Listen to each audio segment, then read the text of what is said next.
কারা কারা আছো এর প্রেমী সেটা বলো। যেদিন বন্ধুরা এই রান্নাটা বাড়িতে হয় না, চালটা একটু বেশি লাগে। উফ, আর এর যা স্বাদ!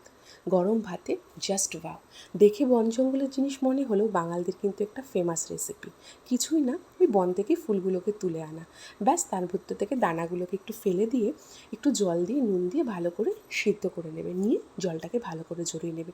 মশলাপাতি সেরকম কোনো খরচ নেই, একটু তেল একটু চিংড়ি মাছ হলে গন্ধটা ভালো হয়। তাই জন্য আমি একটু চিংড়ি মাছটা অপশনাল হলেও আমি দিয়েছি, তার কারণ কি এর ফ্লেভারটা ভালো হয়। ওই তেলে একটু কিপটামি করলে হবে না, আর একটু তেল দিতে হবে। তার সাথে একটু পেঁয়াজ, কাঁচা লঙ্কা আর কালো জিরে ফোড়ন দিলে, দেওয়ার পরে দেখো আমি একটু ঝালের জন্য বেশি করে কাঁচা লঙ্কা, রসুন, কাশ্মীরি লঙ্কার গুঁড়ো, হলুদ, নুন মিশিয়ে ব্যাস রেটে মশলাটাকে কষিয়ে নিয়েছি। তারপরে ভাজা এই সিদ্ধ করা ফুলগুলোকে দিয়ে যত নাড়াবে আর যত মজাবে এর স্বাদ তত। এটা কিন্তু একটা ধৈর্যের পরীক্ষা।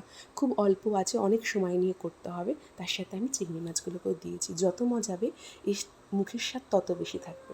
আর ব্যালেন্সের জন্য কিছু না, একটু চিনি দেবে। আর দেখো কালারটা দেখেছো বন্ধুরা, সত্যি একবার খেয়ে ট্রাই করে দেখো যারা খাওনি। আর এই গোটা গোটা রসুনগুলো দিয়ে আমাকে জানিও কেমন লেগেছে।